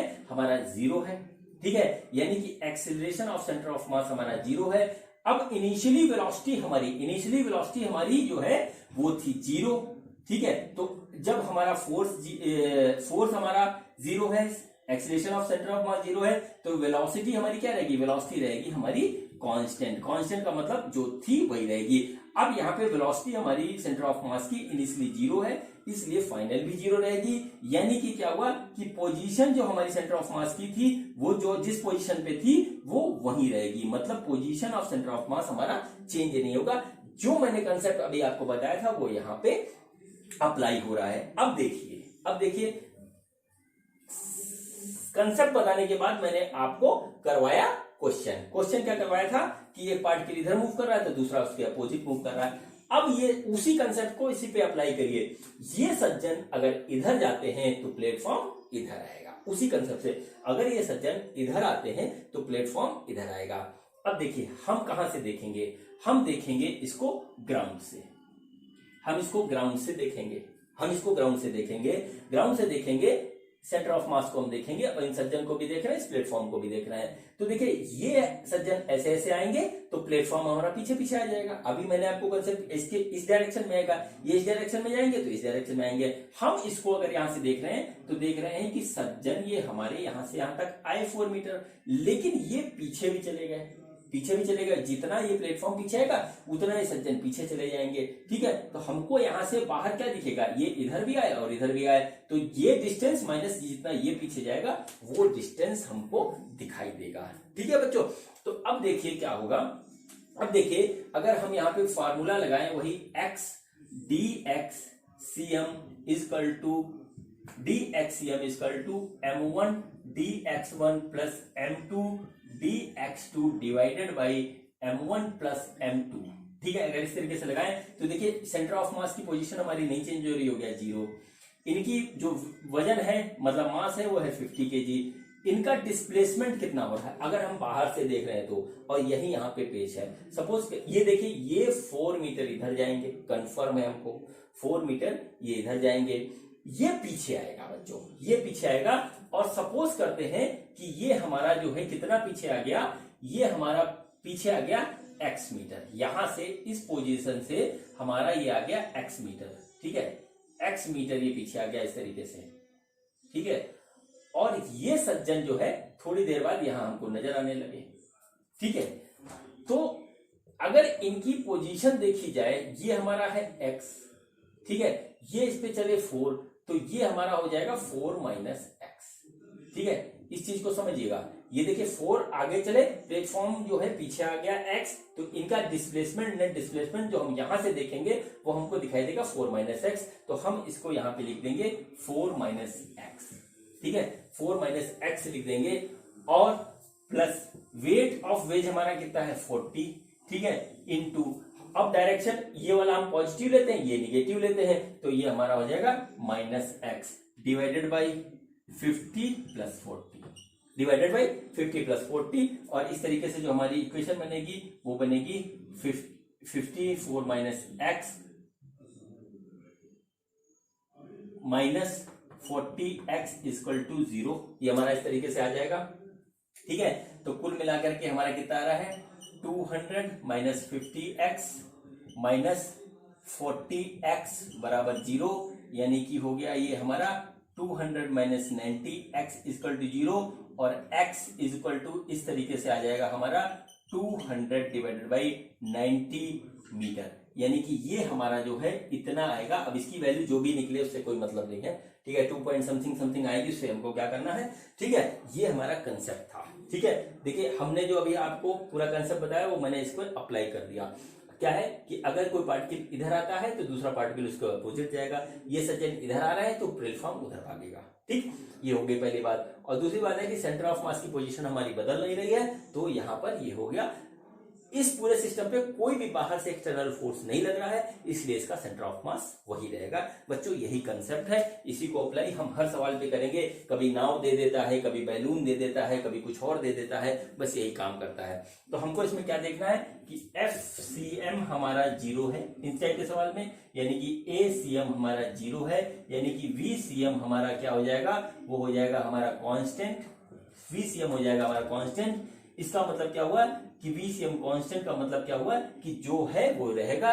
इस केस में हमारा क्या था कि वेलोसिटी 0 थी, इसलिए ये है सेंटर ऑफ मास अपनी पोजीशन नहीं छोड़ेगा। ये इसमें पूरी बात थी। चलिए अब अगला क्वेश्चन करते हैं और देखते हैं कि क्या उसका रिजल्ट निकलता है। ठीक है बच्चों, अब देखिए अगला क्वेश्चन है, बड़ा सिंपल सा है, देखते हैं क्या है इसका आंसर। देखिए ये हमारे पास एक बैलून है, ठीक है, बैलून है, और ये क्या है, ये इस तरीके से एक उसके बैलून के नीचे एक हमारा जो है रोप लटकी हुई है, और इस रोप के ऊपर क्या है कि एक हमारा बंदर चढ़ रहा है। इस तरीके से देखिए ये एक बंदर है, ठीक है, ये बंदर है, ये ऊपर की ओर चढ़ रहा है इस तरीके से। ठीक, इसका मास है हमारा m, इसका मास है हमारा स्मॉल m, और इसकी लेंथ है हमारी जो पूरी वो है सपोज करिए कि l है। ठीक है बच्चों। अब देखिए, अब इसके ऊपर कहीं से भी कोई एक्सटर्नल फोर्स नहीं लग रहा है और इस बंदर और इस बैलून को जो है हम एक सिस्टम मान ले रहे हैं। ठीक है, बंदर और इस बैलून को हम एक सिस्टम मान ले रहे हैं, तो इस जो फोर्स ये बंदर रोक पे लगाएगा वो इंटरनल फोर्स हो जाएगा। ठीक है, इंटरनल फोर्स हो जाएगा।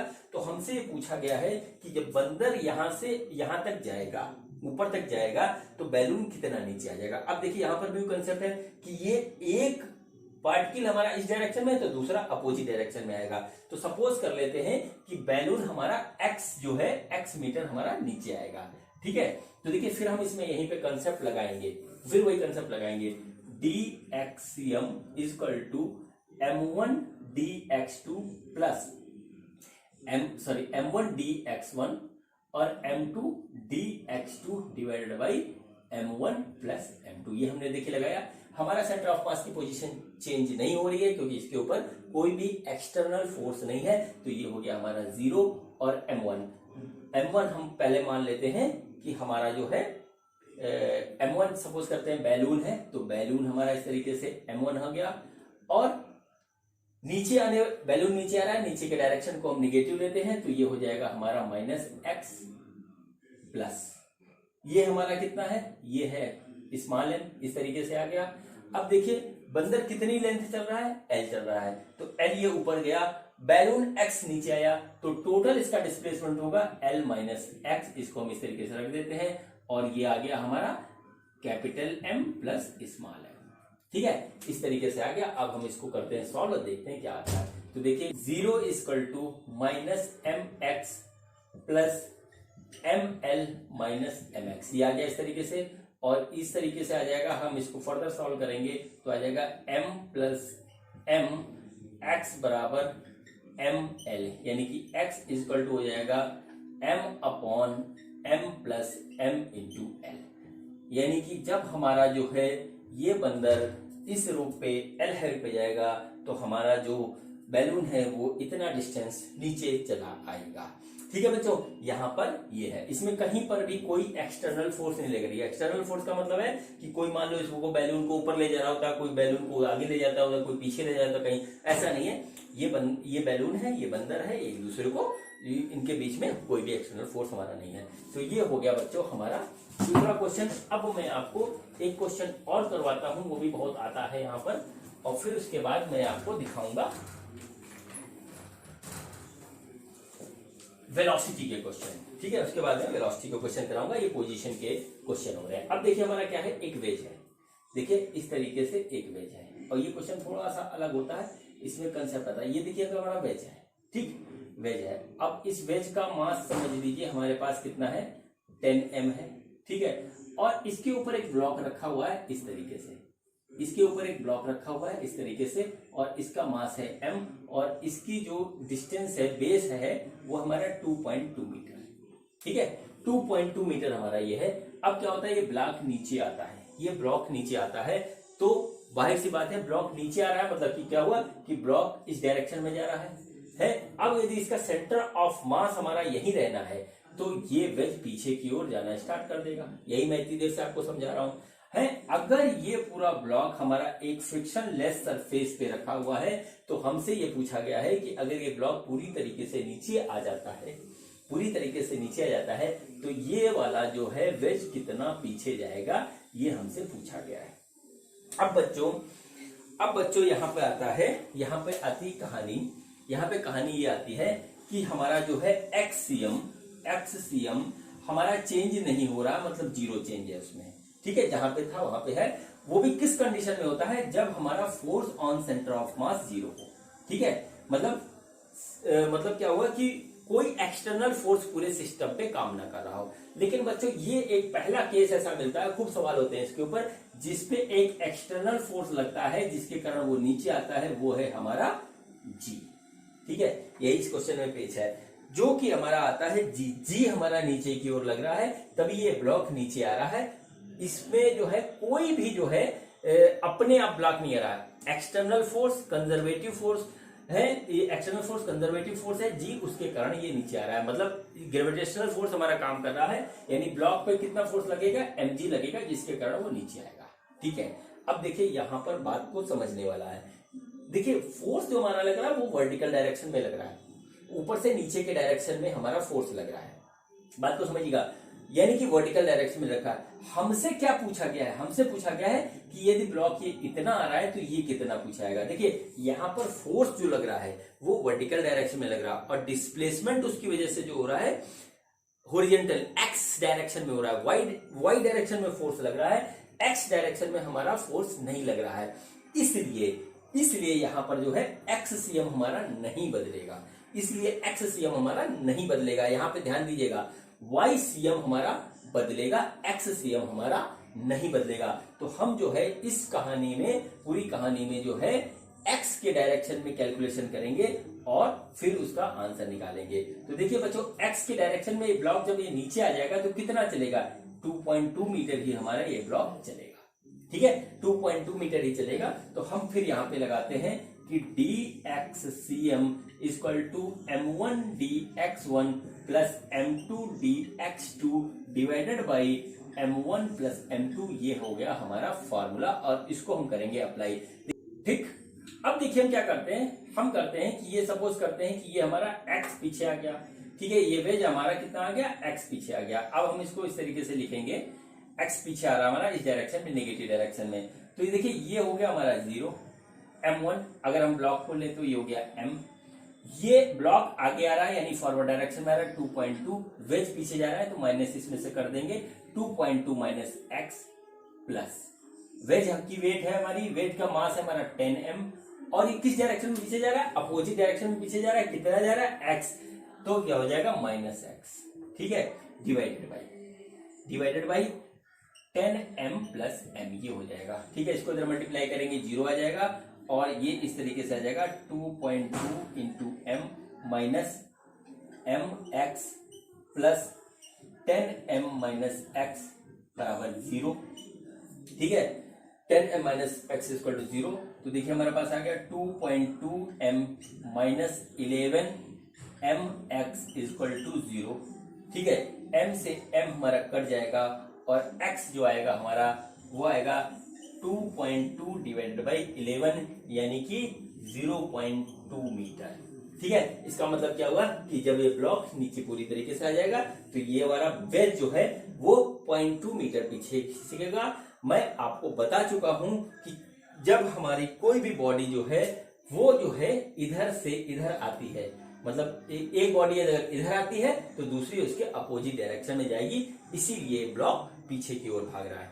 अब बच्चों हम सिस्टम में लेके आते हैं 2 की बजाय 3 मास। अभी तक हर जगह 2 मास थे और 3 मास में हमारा जो मैंने फार्मूला आपको पार्शियल डिफरेंशिएशन वाला बता रखा है, ठीक है, वही काम आएगा। उसमें M1R2 नहीं काम आएगा।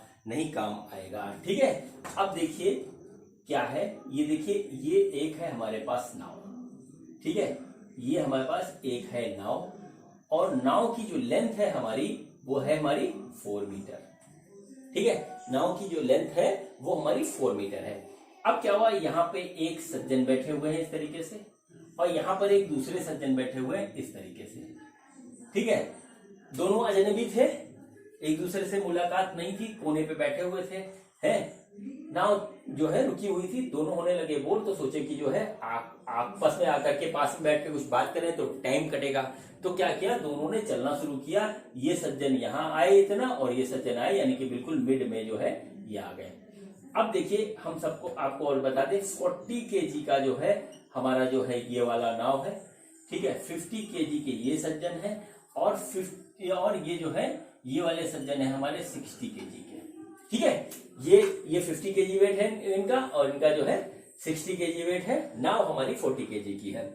अब देखिए नाव रुकी हुई है, चल रही है, इसके ऊपर कोई भी एक्सटर्नल फोर्स नहीं है। ठीक है, एक्सटर्नल फोर्स नहीं है तो जो ये पार्टिकल इधर भागा, ये सज्जन इधर भागे, ये सज्जन इधर आए, तो क्या होगा, नाव या तो इधर जाएगी इधर जाएगी। अब देखिए यहाँ पर 3 ऑब्जेक्ट है, पूरे सिस्टम में हमारे पास 3 ऑब्जेक्ट हैं। अभी तक जो मैंने आपको कंसेप्ट बताया उसमें 2 ऑब्जेक्ट थे, 2 ऑब्जेक्ट के ही हमने सवाल कराया, यहाँ पे आ गया 3। इस तरीके से अगर n भी आ जाए तो भी हम कर लेंगे। तो हमसे ये पूछा है कि जब ये सज्जन यहाँ आते हैं, ये सज्जन यहाँ आते हैं, दोनों साथ में बैठते हैं, कुछ बातचीत करते हैं, तो नाव कितना इधर या कितना उधर जाएगी, ये हमें निकालना है। ठीक है, कितना इधर या कितना उधर जाएगी ये हमें निकालना है, इस तरीके से कि इस पूरे सिस्टम का सेंटर ऑफ मास जहां था वहीं रहे। सपोज कर लेते यहां था यहीं रहे। ठीक है, तो अब देखिए क्या है, किस तरीके से होगा। अब यहां पर हम एक तरफ मान लेते हैं कि नाव हमारी जो है किधर गई, पीछे आई। ठीक है, नाव हमारी इस डायरेक्शन में आई, एक्स आई, ये हमें मानना पड़ेगा हमें। अगर मान लीजिए हमारा डायरेक्शन गलत है तो निगेटिव आ जाएगा, उसकी चिंता करने की कोई जरूरत नहीं है। ठीक है, ये सज्जन इस डायरेक्शन में आए, ये सज्जन इस डायरेक्शन में आए, नाव हमारी इस डायरेक्शन में आ गई। ठीक है, अब देखिए हम यहाँ पे क्या रखाएंगे, dxcm is equal to m1 हम इनको मानते हैं, m2 इसको मानते हैं, m3 इसको मानते हैं, तो m1 dx1 plus m2 dx2 m2 dx2 plus m3 dx3 divided by m1 plus m2 plus m3, ये हमारा आ गया। ये हमारा जीरो है, इसको हम रखेंगे तो ये हमारा जीरो है। ठीक है, क्योंकि हमारा सेंटर ऑफ मास की पोजीशन में चेंज नहीं हो रहा है। इसको इससे मल्टीप्लाई करेंगे, जीरो आ जाएगा, यानी कि हमारे पास जो फाइनल इक्वेशन आएगी वो आएगी m1 dx1 plus m2 dx2 plus m3 dx3 equal to zero, ये आ जाएगा। अब हम इसमें वैल्यू रखेंगे तो हमारा जो है नाव हमारी कितनी इधर हुई उधर हुई वो पता लग जाएगा। अब देखिए क्या हुआ, ये जो है 2 मीटर बीच में आएंगे तो 4 मीटर की लेंथ है तो 2 मीटर आएंगे, 2 मीटर इधर गए, x पीछे आए तो m1 हमारा 50 kg, 2 मीटर ये आगे बढ़े, x पीछे आए, ये हो गया हमारा। ठीक, अब देखिए ये सज्जन इधर आ रहे हैं, इनको हमने m2 लिया है तो हमने लिया है m2 की वैल्यू है हमारी 60 kg, 60 लिखा हमने।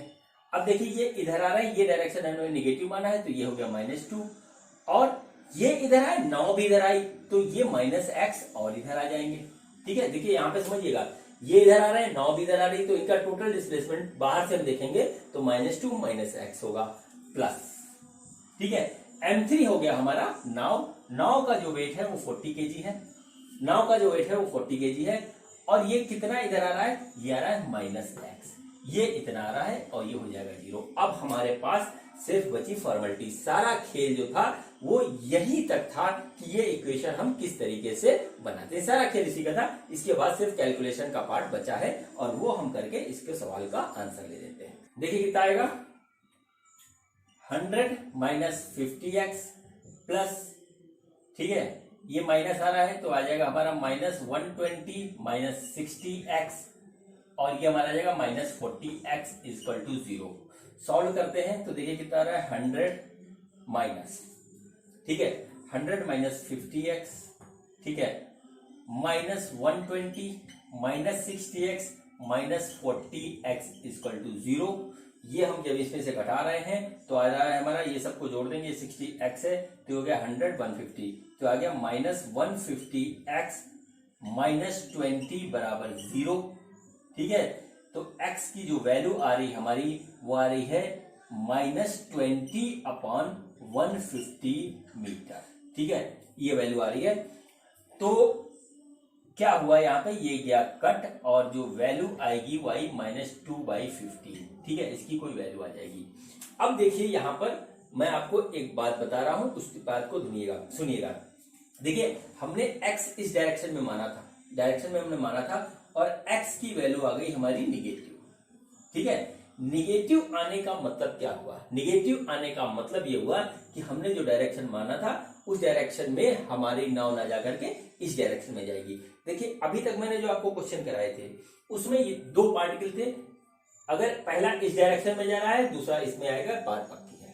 ठीक है, लेकिन यहाँ पर 3 है तो हमको ये नहीं पता होता कि जो फाइनल हमारा जो मूवमेंट होगा एक पार्टिकल का वो किस डायरेक्शन में होगा। उस जगह पे यही फार्मूला काम आता है, m1r1 बराबर m2r2 से वो सवाल नहीं हो पाएगा। ठीक है, तो हमने जो डायरेक्शन माना था उसके अपोजिट हमें आंसर मिल रहा है, यानी कि हमको पता लग गया कि जो नाव हमारी है वो -2/15 जो है उस डायरेक्शन में जाएगी। ये हमारा हो गया क्वेश्चन। ठीक है, ये हमारा हो गया इसका आंसर। और इसमें एक एक चीज आपको मैंने क्लियर कर दी। मुझे उम्मीद है कि आपको बात समझ में आ गई होगी। एक बार फिर से रिपीट कर देता हूं। ये दो सज्जन अलग अलग कॉर्नर पे एक नाव पे बैठे थे। दोनों लोग बोर हो रहे थे तो उन्होंने कहा चलो बीच में बैठ के बात करेंगे। तो ये इधर आ गए, ये इधर आ गए। इसका मतलब क्या हुआ, ये 4 मीटर जो लेंथ थी हमारी नाव की, हमारी लेंथ कितनी थी 4 मीटर, यानी कि 2 मीटर इधर आए 2 मीटर इधर आए। अब जब ये दोनों इधर आए तो नाव का अंदर कुछ मूवमेंट होगा, क्योंकि नाव को अपना मतलब पूरे सिस्टम को सेंटर ऑफ मास अपना वहीं पे रखना है। तो हमने मान लिया कि नाव का मूवमेंट इधर होता है। ठीक है, 2 मीटर इधर आए, x मीटर इधर आए, तो ये हो गया 2 माइनस एक्स। ठीक है, प्लस 60, ये 2 मीटर इधर आए, नाव भी इधर आई, तो हो गया -2 माइनस एक्स प्लस 40 और 40 नाव हमने मानी इधर आई तो ये आ गया -x। इस तरीके से ये हमारा जो है फिर हमने सॉल्व कर लिया, हमारा आ गया आंसर। आंसर हमारे एजम्पशन के अपोजिट आया, नेगेटिव आया। इससे हमें ये पता लगता है कि नाव हमारी फाइनली इधर जाएगी। बच्चों ये हो गया पूरा कंसेप्ट और ये हो गया पूरे इसके सवाल। अब मैं आपको एक दो सवाल वेलोसिटी के करवाता हूं और बच्चों अब मैं आपको करवाता हूं वेलोसिटी से रिलेटेड कुछ सेंटर ऑफ मास के सवाल। देखिए सवाल क्या है, सवाल क्वेश्चन ये है, initially system is at rest. ये हमको दे रखा है, इसी बात पे हमको ध्यान देना है। ठीक है, initially system is at rest. Initially system हमारा रुका हुआ था। सिस्टम क्या था ये मैं आपको बताता हूं। सिस्टम ये था कि ये दो बॉडी हमारे पास इस तरीके से थी। ठीक है, एक का वेट था हमारा 5 kg और दूसरे का वेट है हमारा, मास है हमारा m। एक का मास हमारा 5 kg, दूसरे का मास है हमारा m, और इनके बीच में हमारा फोर्स ऑफ रिपल्सन है। ठीक है, इनिशियली रेस्ट में थे, इनके बीच में हमारा फोर्स ऑफ रिपल्सन है।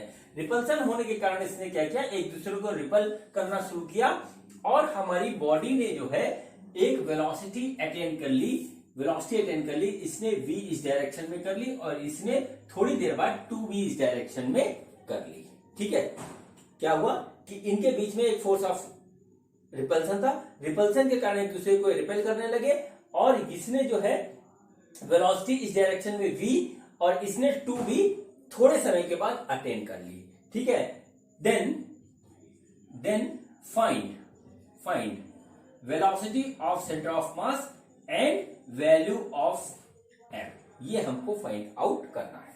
ठीक है बच्चों, तो हमको दो चीज निकालनी है, velocity of centre of mass and जो है वैल्यू ऑफ m। अब बच्चों हम क्या करते हैं, इसको निकालने के लिए हम इसको एक पूरा सिस्टम मान लेते हैं।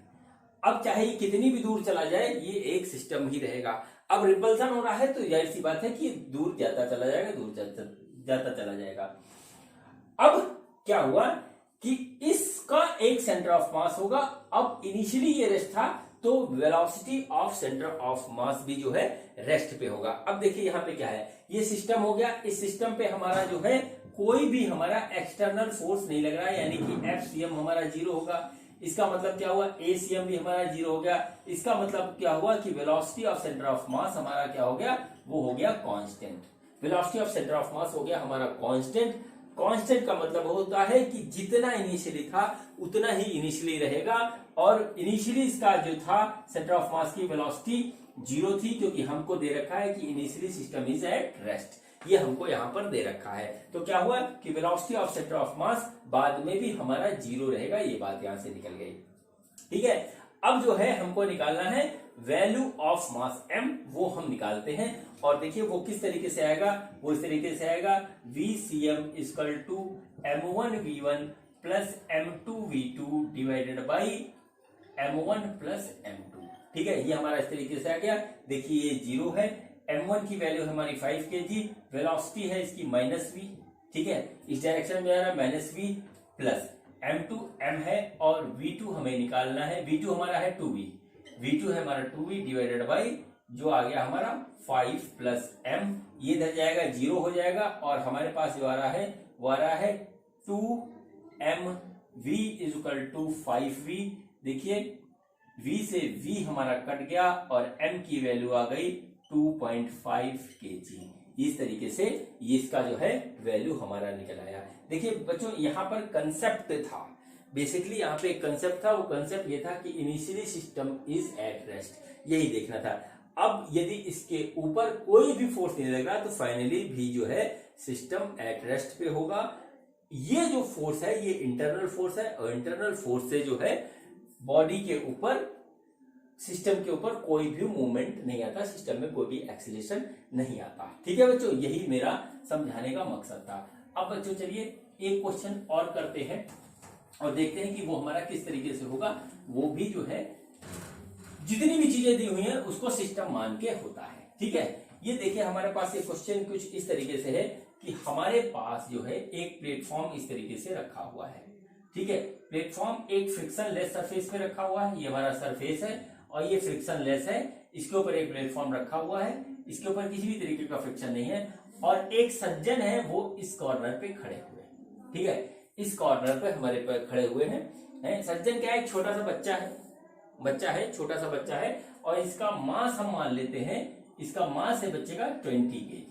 ठीक है, 20 kg है और ये प्लेटफॉर्म हमारा 10 kg का है। बच्चा खेल कूद उछल कूद बचा रहा था और वो क्या हुआ कि अचानक वो उधर कूदा खेलते खेलते। ठीक है, जब वो उधर कूदेगा तो ये प्लेटफॉर्म हमारा पीछे भागेगा। ठीक है, प्लेटफॉर्म हमारा पीछे भागेगा। तो हमसे जो बात पूछी गई है वो ये पूछी गई है कि अगर ये बच्चा इधर v वेलोसिटी से कूदता है तो प्लेटफॉर्म कितनी वेलोसिटी से पीछे भागेगा, ये हमको बताना है। ठीक है, अब देखिए क्या हुआ। अब जैसे बच्चा खड़ा है वो उधर कूद रहा है, इस तरीके से कूद रहा है। ठीक है, तो हम क्या करेंगे, इस बच्चे को और इस प्लेटफॉर्म को एक जो है एक मान लेंगे सिस्टम। ठीक है, सिस्टम है, इस सिस्टम पे कहीं से भी एक्सटर्नल फोर्स नहीं लग रहा है। ठीक है, और क्या है, इनिशियली यहां पर भी क्या है, initially system is at rest. ठीक है, initially system is at rest यानी कि velocity of centre of mass हमारा क्या है, 0 है, इनिशियली 0 है। ठीक है, फोर्स हमारा कहीं पर भी कुछ नहीं लग रहा है, फोर्स ऑफ सेंटर ऑफ मास 0 है। और क्या है, इसको हम यहां लिख देते हैं इनिशियली।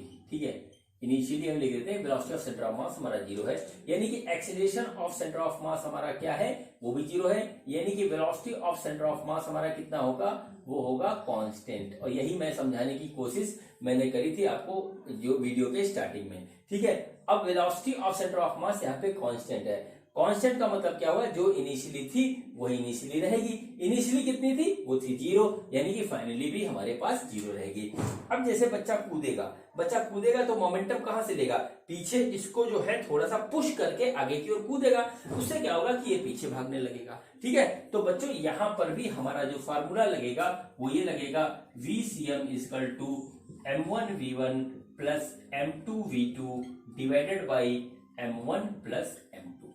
ठीक है, अब जो है यहां पर हम रख देंगे। अब देखिए क्या होता है, ये सारे ऑब्जर्वेशन हम जो लेते हैं ग्राउंड से, यानी कि जो कुछ भी हम निकाल रहे हैं, वेलोसिटी जितनी भी दे रखी है वो हमारी दे रखी है ग्राउंड के रेस्पेक्ट में, वो हमारी दे रखी है ग्राउंड के रेस्पेक्ट में। ठीक है, हम किसी भी फ्रेम से मान सकते हैं लेकिन अधिकतर हम ग्राउंड के ही फ्रेम से सारे ऑब्जर्वेशन लेते हैं। तो हमारा जो वेलोसिटी इस बच्चे की हम जो देख रहे हैं वो हम ग्राउंड से देख रहे हैं। ग्राउंड का मतलब हम यहाँ पे खड़े हैं, इसके ऊपर नहीं खड़े हैं। अब देखिए VCM हमारा क्या हो गया, VCM हो गया हमारा 0। अब M1 हो हम मान लेते हैं बच्चे को, और बच्चा हमारा 20 kg का है, वेलोसिटी ये हो गई इस तरीके से, प्लस M2 हमारा प्लेटफॉर्म हो गया और इसकी ये पीछे की ओर भागेगा तो इसकी वेलोसिटी हम -v मान लेते हैं। ठीक है, -vp कर लेते हैं प्लेटफॉर्म की velocity, divided by M1 plus M2 इस तरीके से आ गया। इसको सॉल्व करेंगे तो हमारा आ रहा है 10v of platform equal to 20v, ये कट जाएगा और यहाँ पे आ जाएगा velocity of platform equal to 2v। मतलब क्या हुआ कि बच्चा जिस वेलोसिटी से आगे की ओर कूदेगा उसकी दुगनी वेलोसिटी से ये हमारा पीछे आएगा, उसकी दुगनी वेलोसिटी से ये हमारा पीछे आएगा। ठीक है बच्चों, ये देखिए ये हो गया हमारा इस तरीके से क्वेश्चन। ठीक है, अब देखिए, अब मैं जो क्वेश्चन आपको करवाने जा रहा हूं वो थोड़ा सा इंपॉर्टेंट है और उसमें एक लग रही है टेक्नोलॉजी, मतलब उसमें कंसेप्ट लग रहा है, वो लग रहा है रिलेटिव वेलोसिटी का, वो लग रहा है हमारा रिलेटिव वेलोसिटी का। ठीक है, अब देखिए क्या है क्वेश्चन है, बहुत ही हिसाब से देखिएगा। क्वेश्चन ये है कि हमारे पास एक प्लेटफॉर्म है इस तरीके से, ठीक, ये हमारे पास प्लेटफॉर्म है और इसका मास है हमारा m, ठीक है, इसका मास m है और यहां पर एक स्मॉल m मास का आदमी यहां पर खड़ा हुआ है, ठीक है, यहां पर खड़ा हुआ है और ये पूरा सिस्टम एक फ्रिक्शनलेस सरफेस पे हमारे पास यहां पे इस तरीके से रखा हुआ है, ठीक है। हमको क्या क्या चीज दे रखा है, हम चलिए उसकी बात करते हैं। हमको दे रखा है इनिशियली, ठीक है, initially system is at rest, ये हमको दे रखा है, ठीक, सिस्टम इज एट रेस्ट। अब क्या होता है कि ये जो आदमी खड़ा हुआ है ये इधर v वेलोसिटी से भागने लगता है, इस डायरेक्शन में v वेलोसिटी से वो भागने लगता है, ठीक है, v वेलोसिटी से भागने लगता है। तो जाहिर सी बात है कि वो जो है प्लेटफॉर्म पीछे की ओर आएगा। लेकिन यहां पर क्या है, एक पेंच दे रखा है कि जो मैन की वेलोसिटी v है वो है विद रिस्पेक्ट टू प्लेटफॉर्म, ठीक, प्लेटफॉर्म के रिस्पेक्ट में वेलोसिटी उसकी v है, ठीक है। और हमसे क्या पूछा है, हमसे जो पूछा है जब प्लेटफॉर्म इधर बैक डायरेक्शन में भागेगा तो उसकी जो वेलोसिटी होगी वो with respect to velocity with respect to ground आप हमें बताइए, ठीक है बच्चों। यही इस क्वेश्चन में पेच है और इसमें हो सकती है गलती। देखिए यहां पे क्या है कि एक हमारे पास प्लेटफॉर्म है, प्लेटफॉर्म के ऊपर एक मैन है, मैन इधर v वेलोसिटी से भागता है विद रिस्पेक्ट टू ट्रॉली। तो क्या होगा कि हमारा प्लेटफॉर्म पीछे की ओर भागेगा, पीछे की ओर भागेगा, सपोज करते हैं वो भाग रहा है u वेलोसिटी से पीछे की ओर भाग रहा है, तो हमको बतानी है velocity of platform with respect to ground, ठीक है बच्चों। इनिशियली हमारा जो सिस्टम है वो रेस्ट पे है, यानी कि हमारा जो है v ऑफ सेंटर ऑफ मास हमारे पास 0 है, यहां पर कोई भी एक्सटर्नल फोर्स नहीं लग रहा है। इसका मतलब ये हुआ कि हमारा जो है v ऑफ सेंटर ऑफ मास बाद में भी 0 रहेगा, ठीक है। तो हम यहां पर इसको निकालने के लिए सिंपल सा फॉर्मूला लगाएंगे, VCM equal to m1v1 plus m2v2 upon m1 plus m2, ये हमारा हो गया 0, तो हो जाएगा m1v1 plus m2v2 divided by m1 plus m2, ठीक है, m1 प्लस m2, यानी कि हमारा जो फाइनल जो हमारा जो फॉर्मूला लगेगा वो लगेगा m1v1 बराबर m2v2 बराबर 0, ये आएगा। इसमें हमको वैल्यूज पुट करनी पड़ेगी। यहां पर m1 हम मानते हैं पर्सन को और v1 उसकी velocity with respect to ground, और m2 जो है हमारी हो गई मास ऑफ प्लेटफॉर्म और v2 velocity of platform with respect to ground, ठीक है। लेकिन इसमें यहां पर जो हमको जो पेज दिया हुआ है वो मैं आपको समझा रहा हूं। देखिए यहां पर क्या होगा m1, ठीक है, velocity of man with respect to ground plus m2 velocity of platform with respect to ground, ये होगा 0।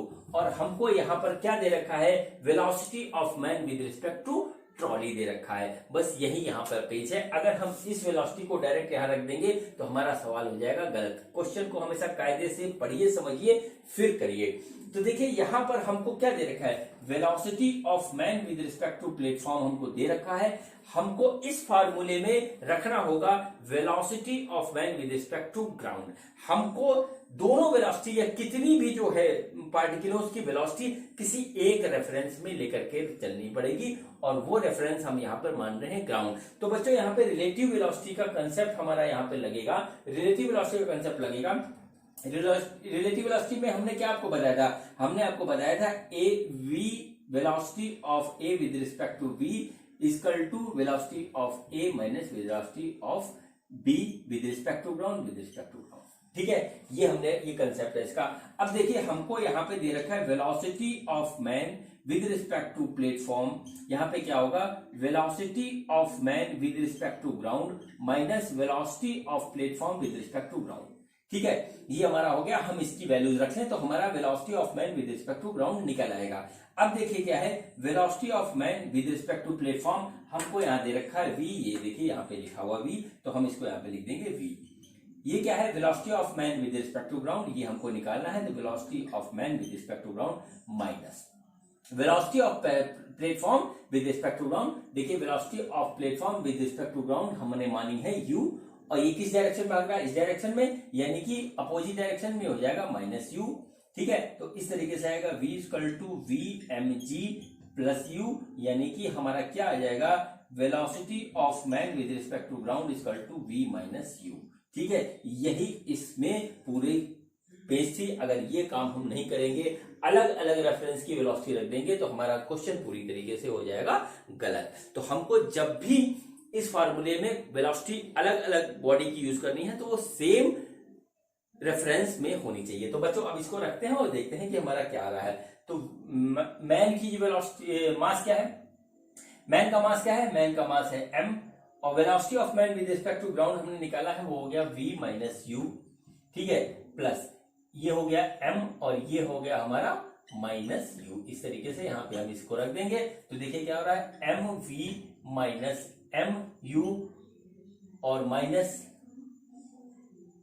एम यू इक्वल टू 0, यानी कि ये हमारा आ गया m plus m into u बराबर एम वी, यानी कि हमारी जो वेलोसिटी ऑफ प्लेटफॉर्म आई वो आई हमारी M V upon M plus M.